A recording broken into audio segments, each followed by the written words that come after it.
Solomon? Did not they have an order? So we're gonna have order. And it doesn't mean that Israel's gonna go off and we're gonna put Israel to death, but there's gonna be a structure.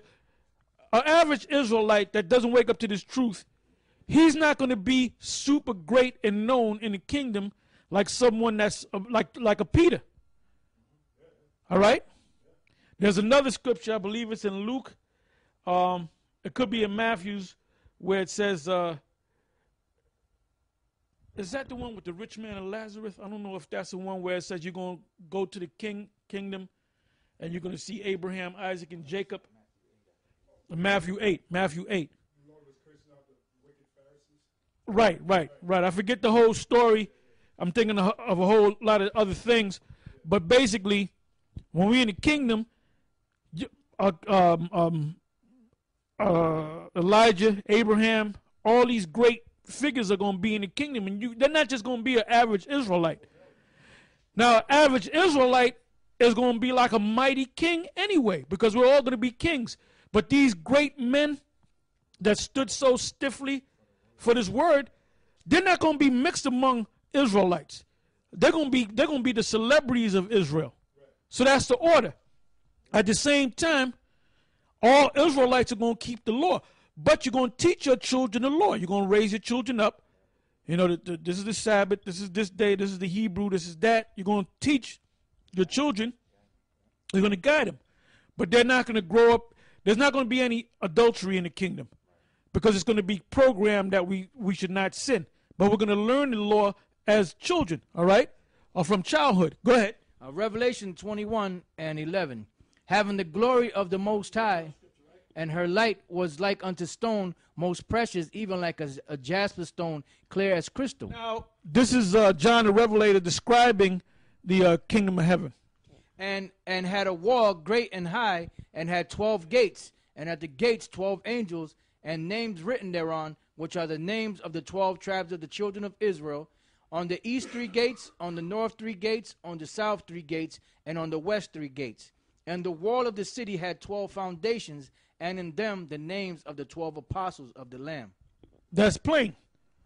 So the 12 apostles of the Lamb, they're going to be exalted over the other tribes. That's why the Lord told Peter, because he said we gave up everything. We gave up our businesses, we gave up our wives, you know, to sacrifice ourselves to follow you. What are we going to get in the payback? So he said, ye 12 that have followed me, you shall sit on 12 thrones, judging the 12 tribes of Israel. You're going to be over them. There's going to be a structure, all right? Give me Amos. Give me Amos, and then let's go back to Matthew. All right, this is Amos chapter 9, verse 11. And that day will I raise up the tabernacle of David that is fallen, and close up the breaches thereof, and I will raise up his ruins, and I will build it as in the days of old. So when is he going to build it? In the kingdom. How is he going to build it? As in the days of old. There's going to be a structure. There's going to be an order. The only difference is they broke the law back then. We're going to be perfect this time, but there's still going to be an order. Now, you go to Matthew's. Matthew chapter 8, verse 11. And I say unto you, that many shall come from the east and west, and shall sit down with Abraham and Isaac and Jacob in the kingdom of heaven.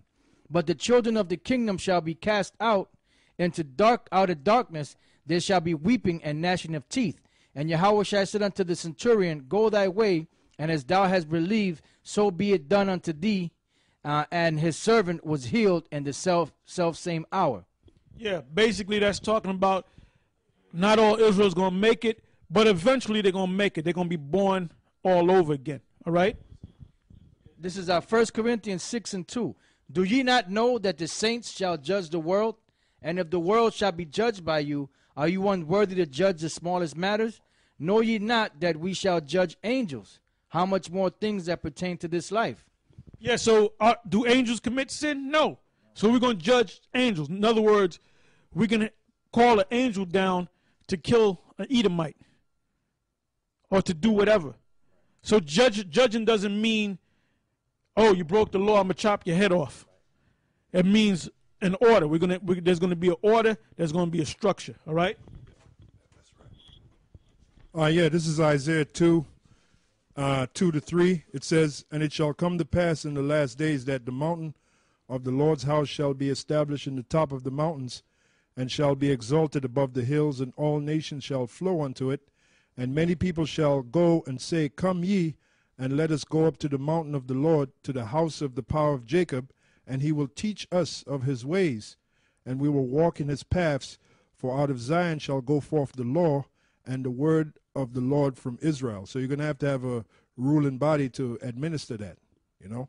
The next verse, the fourth verse, and he shall judge among nations, and shall rebuke many people, and they shall beat their swords into plowshares, and their spears into pruning hooks. Nation shall not lift up sword against nation, neither shall they learn war anymore. So that's going to happen in the kingdom, all right? But the third verse, it says, and many people shall go and say, Come ye, and let us go up to the mountain of the Lord, to the house of the power of Jacob, and he will teach us of his ways, and we will walk in his paths. For out of Zion shall go forth the law and the word of the Lord from Israel. From Jerusalem. So let's go back to the letter. Go ahead. This is Psalms 122 and 5. For there are set thrones of judgment, the thrones of the house of David. The thrones of the house of David. And the Lord said in Amos, the Most High going to establish the kingdom like he did with David. Okay, it says, Revelation 13 and 7, and it was given unto him to make war with the saints and to overcome them, and power was given him over all kindreds and tongues and nations.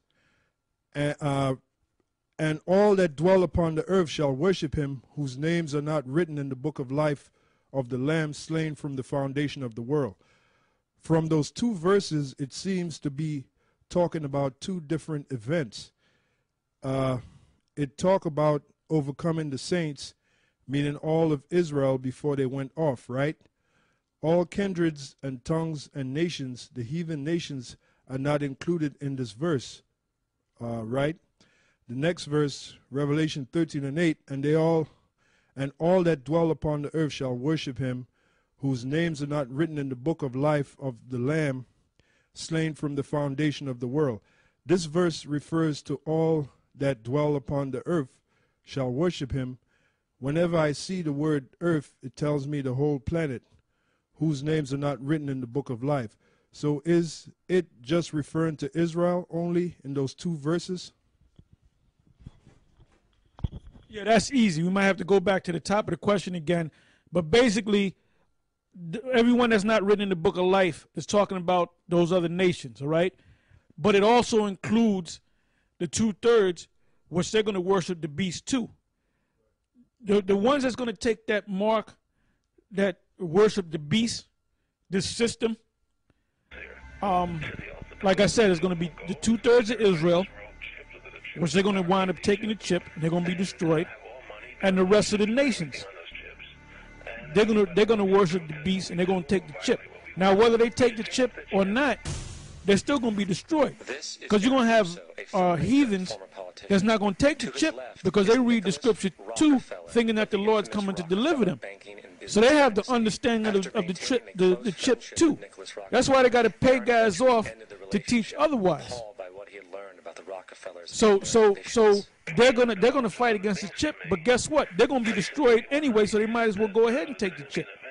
Make the ride a lot easier for them. Okay, but the elect, they're not gonna take the chip.